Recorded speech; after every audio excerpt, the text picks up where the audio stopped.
अगर income affidavit में कम income show कर दे तो क्या मेंटेनेंस कम बनेगा, या फिर पत्नी इनकम एफिडेविट जो दे आने वाला सुप्रीम कोर्ट का जजमेंट आया है उसके अनुसार अगर वह अपना इनकम शो करती नहीं या कम करती है तो उस सिचुएशन में क्या होगा क्या नहीं होगा। काफ़ी महत्वपूर्ण वीडियो रहेगा दोस्तों।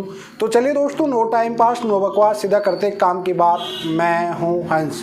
सेकंड बात दोस्तों, कमेंट में नंबर ना छोड़िए अगर आप मुझसे ही बात करना चाहते हैं। डिस्कशन में पूरी डिटेल होती है, कंसल्टेशन फीस जमा करके आप बात कर सकते हैं। देखिए दोस्तों, आज की डेट में सुप्रीम कोर्ट का जो नया जजमेंट मेंटेनेंस को लेके आया है उसमें ये बताया गया कि इनकम एफिडेविट हस्बैंड और वाइफ दोनों को अब देना पड़ेगा। जी हाँ दोस्तों, अब काफ़ी कंफ्यूज आ रहा है हस्बैंड के माइंड में भी वाइफ के माइंड में भी कि मान लीजिए कोई झूठा एफिडेविट दे दिया तो क्या होगा, या कोई इनकम कम बता दिया तो क्या होगा। ये दोनों सवाल आ रहे हैं। मैं बात करता हूँ अगर हस्बैंड पे, फिर उसके बात करूँगा मैं वाइफ पे बारे में। अगर हस्बैंड इनकम जो एफिडेविट इनकम का हस्बैंड का है वो कम का देता है, मान लीजिए उसने 5,000 10,000, उसका सैलरी है 50,000 और वो इनकम एफिडेविट देता है 10,000 का। उसके पास मान लीजिए कोई डिजायर गाड़ी हो गई, अल्टो गाड़ी, कोई सी भी गाड़ी। अब यार 10,000 कमाने वाला तो कोई 4 व्हीलर तो चला नहीं सकता, क्योंकि उसका खर्चा मेंटेन कहाँ से कर रहा है। ठीक है, तो उस सिचुएशन पे मान लीजिए अगर कम इनकम शो कर रहा है एफिडेविट में हस्बैंड, और बाय चांस मान लीजिए पत्नी उसकी वह एविडेंस निकाल के लेके आ जाती है जो उसकी इनकम 50,000 की है, तो फिर आपका जो इनकम एफिडेविट है वो बिल्कुल मान्य नहीं होगा। जो आपकी पत्नी दे रही है वो हर चीज़ मान्य होगी, इसमें लॉस आपका ही है। देखिए पत्नी, इसमें आपको परजरी का केस भी बन जाएगा, फिर आप पे झूठा एफिडेविट देने पे 300 CRPC 340 का केस भी बन सकता है आप पे। उसी प्रकार से मान लीजिए वाइफ कमा भी रही है लेकिन वो इनकम बता ही नहीं रही है और हस्बैंड उसकी डिटेल निकाल के ला के दे देता है कहीं से भी, डिडक्टिव लगा के, कुछ भी चीज़ लगा के, तो फिर वाइफ पे भी वही कार्रवाई होगी, CRPC 340 वाली, झूठा एफिडेविट देने की, ठीक है, कुछ चीज़ छुपाने की, ये दोनों पे कार्रवाई होगी।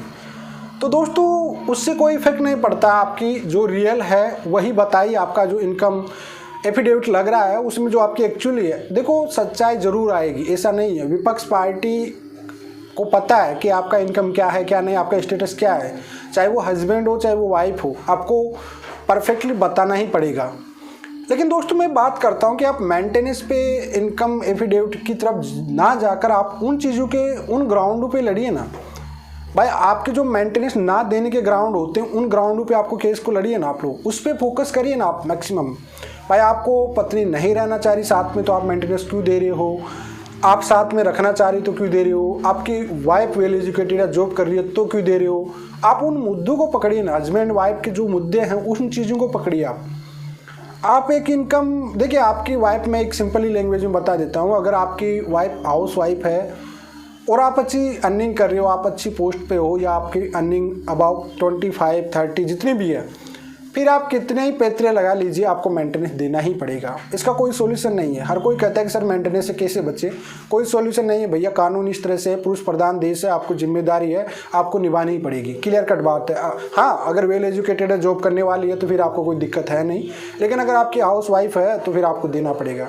उस पर आप लोग कहीं भी पैतरे अपना लीजिए, किसी भी एडवोकेट, फिर आप एडवोकेट को दोष देते हो, उसमें कोई गलती एडवोकेट की नहीं होगी। उसमें तो आपको मेंटेनेंस को सेविंग करना स्टार्ट कर दीजिए, आपको मेंटेनेंस लगेगा ही।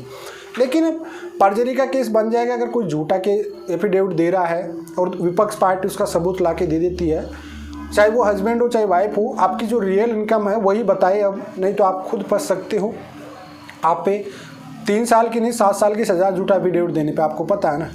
तो आपकी जो इनकम है, फिर आपकी देखो सच्चाई तो सामने आना है, सच्चाई छुपेगी नहीं, क्योंकि विपक्ष पार्टी हमेशा अपर कोर्ट में चैलेंज करता रहेगा, कहीं ना कहीं से वह रिसोर्स लगा के आपकी वो डिटेल निकालेगा ज़रूर। तो उससे बेटर है कि आप पहले ही उसको शो कर दीजिए और जो ग्राउंड है उन पे लड़िए। भाई आप मुझे मेंटेनेंस क्यों देना है, मुझे मेंटेनेंस किस ग्राउंड पे लेना, हस्बैंड वाइफ उन चीज़ों पे लड़िए आप, तब जाके आपका बात बनेगी। नहीं तो एफिडेविट देने से कम ज़्यादा से मेंटेनेंस पे कोई भी प्रभाव नहीं पड़ेगा। आई होप मैं जो आपको बताना चाह रहा था वो आपको समझ में आ गया होगा। फिर भी अगर कोई डाउट रहता है तो कमेंट में छोड़िए। आज के लिए इतना ही। जय हिंद, वंदे मातरम।